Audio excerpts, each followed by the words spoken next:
যানজটের নগরী হিসেবে পরিচিত রাজধানী ঢাকায় ঘন্টার পর ঘন্টা সড়কে আটকে থাকা যেন নগরবাসীর নিত্যদিনের বাস্তবতা। সকাল থেকে শুরু হওয়া যানজট অনেক এলাকায় গভীর রাত পর্যন্ত স্থায়ী হয়।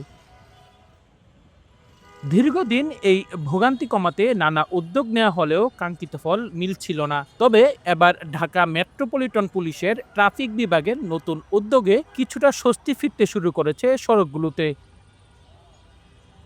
সম্প্রতি রাজধানীর গুরুত্বপূর্ণ প্রায় ৭০টি মোড় বা ইন্টারসেকশনে পরিবর্তন এনে চালু করা হয়েছে ইউটার্ন ব্যবস্থা। আগে যেখানে ৩ বা ৪ মুখী সড়কে সিগন্যালের কারণে দীর্ঘ সময় যানবাহন আটকে থাকত, সেখানে এখন অনেক ক্ষেত্রে স্বাভাবিক গতিতে চলাচল করছে গাড়ি। ফলে কমছে যানজট এবং কিছুটা লাঘব হয়েছে জনভোগান্তি।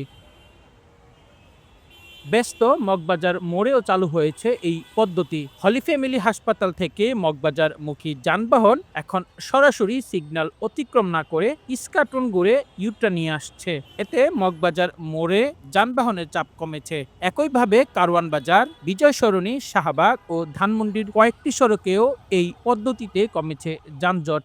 হ্যাঁ, যানজট কমছে, নিউটাউন ঘুরি ঘুরি যাচ্ছে, ভালো হয়েছে। আর খোলা থাকলে পারে সরাসরি মনে করেন যে জাম আরো বেশি লাগে। ওয়ান ওয়ে জটলা বাজে না, যে যার মতো অন দা ওয়ে চলে যায়, সুবিধা বেশি হয়। ম্যাক্সিমাম জায়গাতেই সুবিধা, যেখানে ওয়ান ওয়ে করা ইউটার্ন দেওয়া সেখানেই সুবিধা, জ্যামজট কম হয়। কিন্তু অনেকে বিরক্ত বোধ করে, ঘুরে আসা লাগে, কিন্তু যে সময়ের মূল্যায়ন বুঝে তার কাছে সুবিধা। তবে চালকরা বলছেন ভিন্ন কথা। তাদের দাবি ইউটার্নের কারণে অনেক সময় বাড়তি পথ ঘুরতে হচ্ছে, এতে সময়ও বেশি লাগছে তাদের।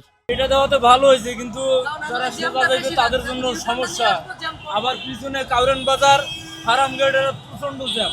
অনেক অনেক জায়গায় যানজট কমছে, কিন্তু হইলো কাউরান বাজার, আপনার এই ফার্মগেট, এটা পুরোটাই যানজট ভরা। আমি এটা উপকার দেখি না। এই ইউটার্নটা হইল যেখানে রাস্তা অনেক চড়া থাকে, যেমন ৩০০ ফিট, ওখানে ইউটার্ন ঠিক আছে। কারণ ইউটার্ন মানে কোনো জায়গায় ব্রেক করা যাবে না, ডাইরেক্ট আমি আপনার ৫ কিলো হোক ১০ কিলো হোক, ১০ কিলো পরে ইউটার্ন হইলেও কোনো সমস্যা নেই। কিন্তু এই একটু পর পর ইউটার্ন, রাস্তায় হইলো ৩ হাত, তো তার ভিতরে আপনার ২ হাত পর পর ইউটার্ন দিয়ে বসে রয়েছে, তো লাভটা কি? এই এখানে তো জ্যাম পড়েই থাকে, জ্যাম তো পড়েই থাকে। আপনি কখন যাবেন ওই ইউটার্নের ওখানে? এটা তো খারাপই করছে এরা, এটা তো খারাপ। এটা একটা না, সব মরে সব মরে এরকম করছে। যানজট বাড়ছে না কমছে এর কারণে? বাড়ছে, আর কমে নাই, বাড়ছে, ঝামেলা বাড়ছে। যানজট বাড়িছে।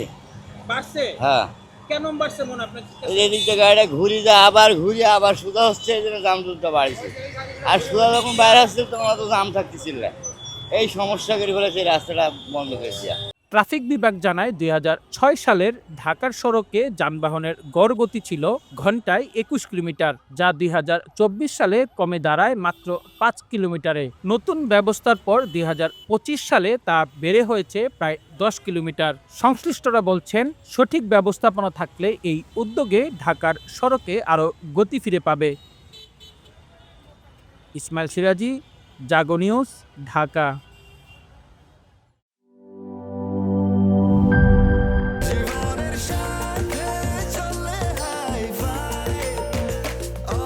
স্বাস্থ্যকর অল টাইম, সব সময় অল টাইম হেলদি লাইফ।